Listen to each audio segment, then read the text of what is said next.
Kembali di Sapa Indonesia Pagi, Saudara. 4 korban dari insiden pesta rakyat di pernikahan anak Gubernur Jawa Barat, Deddy Mulyadi, hingga kini masih menjalani perawatan di RSUD Dr. Slamet, Garut, Jawa Barat.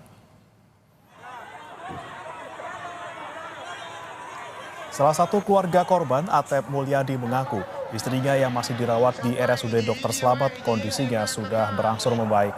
Atep Mulyadi bilang istrinya dibawa ke rumah sakit lantaran mengalami luka di bagian perut dan kaki karena terinjak saat mengantri makan gratis di pesta rakyat pernikahan anak Deddy Mulyadi pada Jumat lalu. Pihak RSUD Dr. Slamet bilang ada 19 orang yang dibawa ke RSUD Dr. Slamet pasca insiden pesta rakyat di pintu pendopo Garut.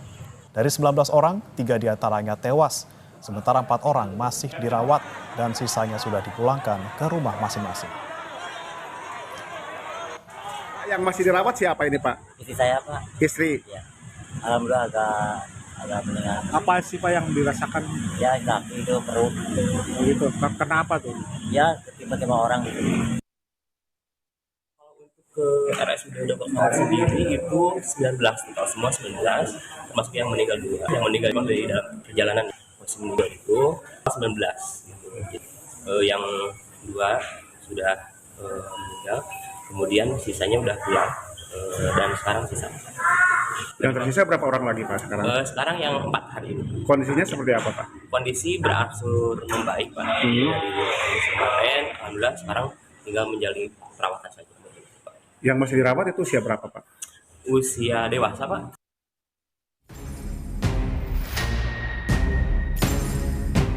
Tak ada yang menyangka jika hari bahagia pernikahan anak Gubernur Jawa Barat dan Wakil Bupati Garut akan berujung petaka.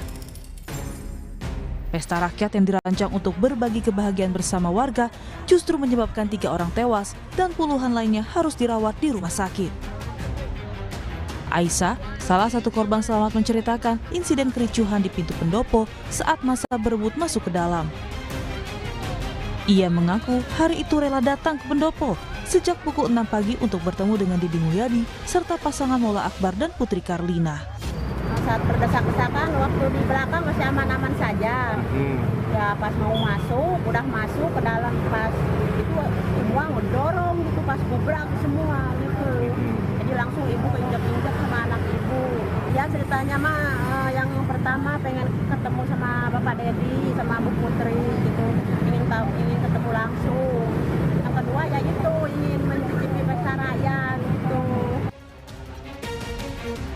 Di sisi lain, Gubernur Jawa Barat Deddy Mulyadi mengklaim tidak tahu menahu soal adanya pesta rakyat dalam rangkai perayaan pernikahan anaknya. Namun, Deddy bilang siap diperiksa polisi jika diperlukan untuk investigasi kasus tersebut. Saya dengan lapang dada dan dengan tangan terbuka bahkan mendukung upaya investigatif atau upaya penyelidikan yang dilakukan oleh Polda Jabar, lakukan secara transparan agar publik mendapat penjelasan yang objektif.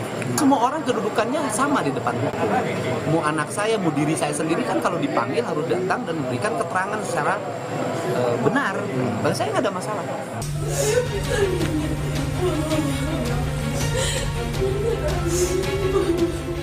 Usai insiden di pendopo Garut, Wakil Bupati Garut Putri Karlina yang menikah dengan anak Deddy Mulyadi, Maula Akbar, melayat ke rumah salah satu korban. Putri bersimpuh menangis dan meminta maaf kepada keluarga korban lantaran insiden pesta rakyat di acara pernikahannya. Putri membantah dirinya mengadakan dan mengumumkan pesta rakyat untuk membagikan makanan gratis. Putri bilang makanan yang hendak dibagikan merupakan porsi makanan yang masih tersedia usai acara hajatan. Ingin masyarakat, kalaupun ada yang mau makan silakan datang, tapi tidak diumumkan. Ada perkataan saya, jangan diumumkan, ini bisa bahaya. Jangan diumumkan, karena menindaklanjuti informasi dari masyarakat, oh makan gratis gitu ya, itu saya tidak pernah mengkonfirmasi itu. Saya tidak pernah mengumumkan, kalau boleh cari di media sosial saya tidak pernah mengumumkan, tapi kami memfasilitasi kalau ada yang misalnya tanya, Bu katanya ada makan gratis, oh ini bohong. Nah saya memfasilitasi itu. Sebelumnya, polisi juga memastikan akan menyelidiki insiden pesta rakyat di pintu pendopo Garut. Polisi akan menyelidiki apakah ada unsur kelalaian dalam penyelenggaraan pesta rakyat dan mencari siapa pihak paling bertanggung jawab atas petaka pesta rakyat di pintu pendopo Garut pada Jumat 18 Juli lalu. Tim Liputan Kompas TV.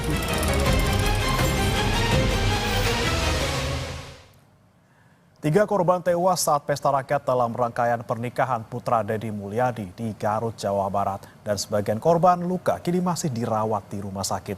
Lalu bagaimana dengan proses hukum dalam kasus ini? Kita akan bahas bersama dengan pakar hukum pidana Universitas Pelita Harapan atau UPH, Profesor Jamin Ginting. Selamat pagi, Prof. Jamin. Selamat pagi, salam sehat. Salam sehat, Prof. Ginting. Kemudian ini kan polisi katanya sudah akan memanggil I.O. atau penyelenggara acara dari pesta pernikahan anaknya Deddy Mulyadi. Kemudian apa lagi yang perlu dilakukan nih, Prof? Apakah juga perlu memanggil kedua mempelai atau bahkan Deddy Mulyadi juga harus dipanggil? Ya, kalau kita lihat ini adalah adanya korban ya, tindak pidana material, sudah jelas korban ada, dan korban itu yang menyebabkan kematian karena kurangnya kelalaian ya, karena ada kelalaian dalam mengantisipasi penyelenggaraan makan gratis yang diumumkan begitu ya, yang diberitahu melalui sosial media begitu. Nah tentu ini terkena dengan pasal 359 terkait dengan kelalaian mengakibatkan matinya orang lain.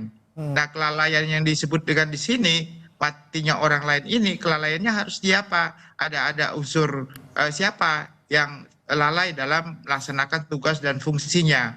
Dalam bidang keramaian seperti ini tentu yang paling bertanggung jawab adalah orang-orang yang diberi tugas ya untuk melakukan antisipasi begitu. Dan komunikasi antara orang yang melakukan antisipasi dengan orang yang memberikan informasi ini harus jelas juga. Jangan sampai diinformasikan kepada aparat penegak hukum, polisi atau pamong praja hanya hadir 500 orang tapi ternyata yang hadir sampai 5.000. Ini kan jomplang sekali. Berarti ada yang disembunyikan dalam hal ini. Nah, bisa juga dua hal. Pertama terkait dengan informasi yang menyesatkan, yang mengakibatkan ini juga kelalaian daripada petugas tidak sanggup. Nah, ini bisa langsung dipanggil nanti penyelenggaranya dan juga orang yang memiliki hajatan tersebut. Tetapi kalau ini force majeure, ya, force majeure artinya di luar dugaan yang seharusnya, maka ini dapat dikatakan bahwasannya di luar dari kemampuan orang tersebut untuk mengantisipasi. Itu kira-kira analisisnya. Prof. Jamin, kalau kita melihat ini kan pernyataan dari Deddy maupun kedua mempelai bilang ini tidak tahu terkait dengan acara ada pembagian makan gratis. Bahkan dari awal tuh nggak ada sebenarnya agenda makan gratis. Mereka hanya bilang ada acara di nanti malam, acara hiburan gitu ya. Terus tadi juga kita dengarkan bersama-sama dari mempelai wanitanya bilang bahwa jangan sampai diumumkan gitu ya. Karena ini kita hanya untuk menghabiskan makanan yang belum dibagikan seperti itu. Nah ketika kemudian ini agendanya tidak disengaja ataupun agenda spontan.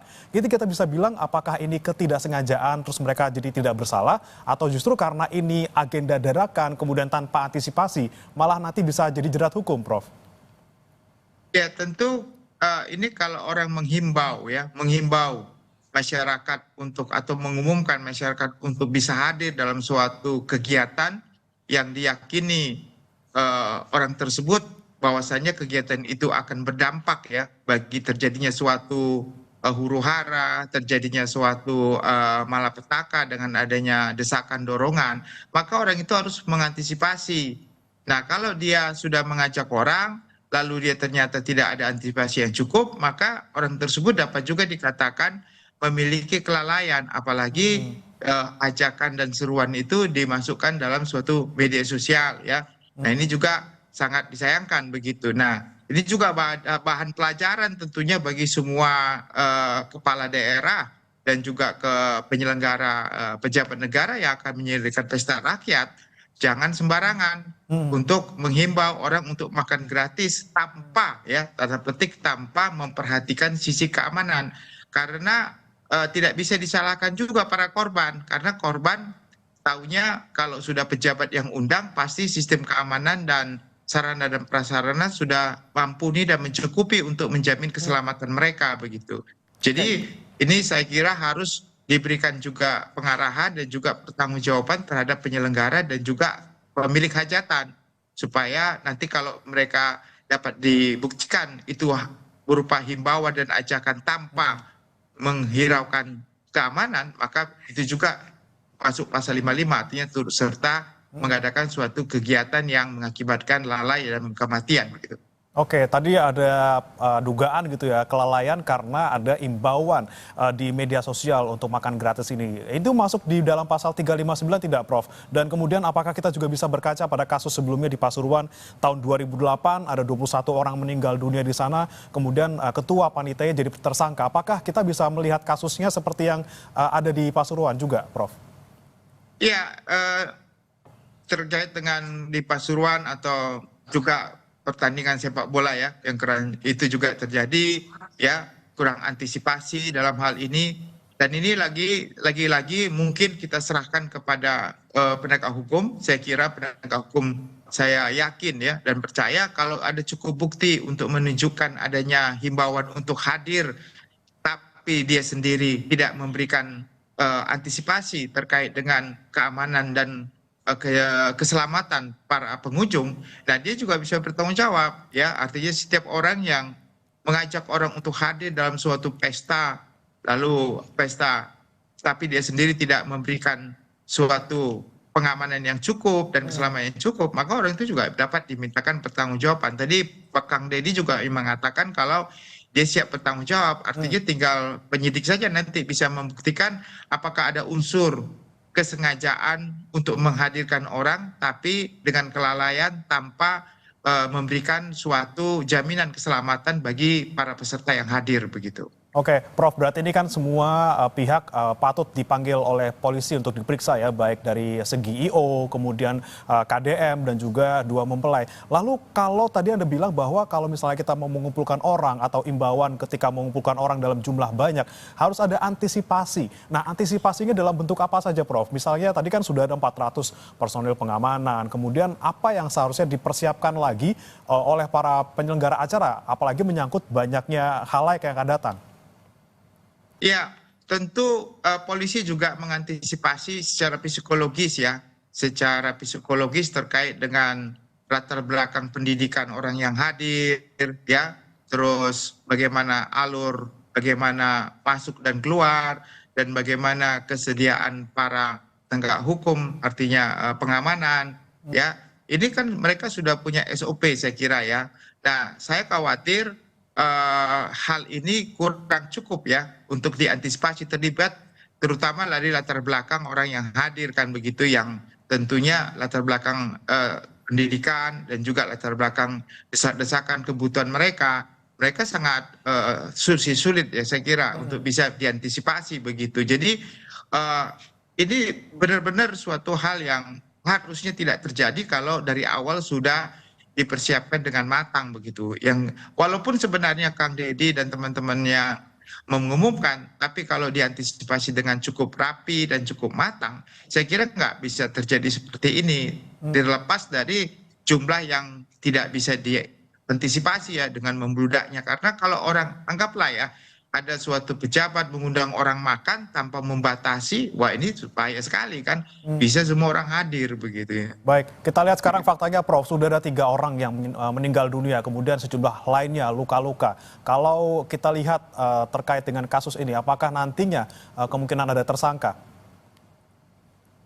Tentu kalau penetapan tersangka itu didasarkan pasal 359 tadi, harus ada hubungan terkait dengan kelalaian langsung atau bersama-sama ya terkait dengan itu. Nah, kita lihat saja nanti apakah ini kelalaian murni karena adanya kekurang siapan daripada petugas dalam mengantisipasi kegiatan ini, atau memang ada himbauan yang sebenarnya himbauan itu tanpa didampingi atau tanpa dipersiapkan dengan pengamanan yang cukup begitu.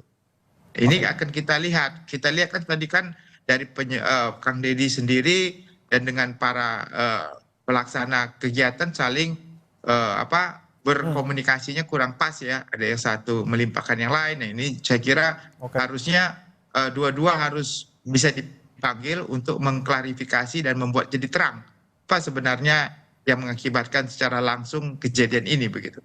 Oke, Prof, kalau kita lihat ini kan dari KDM sudah bilang bahwa dia akan memberikan santunan sebesar 150 juta rupiah, kemudian dari mempelai juga ngasih 100 juta rupiah, artinya total untuk masing-masing keluarga korban ini ada 250 juta rupiah. Anda melihat kalau misalnya mereka ini damai ataupun tidak menuntut karena adanya santunan yang sudah diberikan, apakah proses hukum tetap berjalan dan kira-kira jeratannya akan ke arah mana? Ke arah panitia penyelenggara ataukah yang punya hajatan, Prof?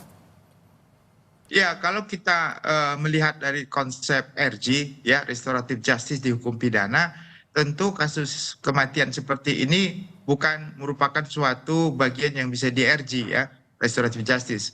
Jadi karena ini terkait dengan nyawa dan ketertiban umum, begitu. Jadi kemungkinan kecil sekali.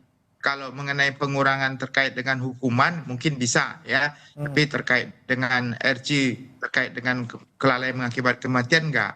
Beda dengan undang-undang lalu lintas. Kalau undang-undang lalu lintas memang ada ketentuan yang mengatur tentang penyelesaian dengan cara damai, begitu. Itu dua hal yang berbeda, ya, karena undang-undang lalu lintas. Tapi kalau pakai undang-undang KUH pidana terkait dengan kelalaian mengakibatkan kematian, tidak ada RJ ini. Ini harusnya dilakukan. Makanya harus ada yang bisa dijadikan, bukan harus ada, ya, bisa ditemukan adanya tersangka terkait yang mengakibatkan kematian ini. Jadi begitu. Oke, jadi tidak akan menutup ataupun menghentikan proses hukum ketika sudah ada santunan, kemudian tidak ada tuntutan dari keluarga, semuanya tetap berjalan dan akan ada tersangka nantinya. Tapi Prof, arahnya ini kemana sih, Prof? Kalau misalnya kita lihat, apakah memang tanggung jawab terbesar ada di pihak panitia, ataukah yang punya hajatan yang tadi juga sempat bilang bahwa ada umuman di media sosial, seperti itu?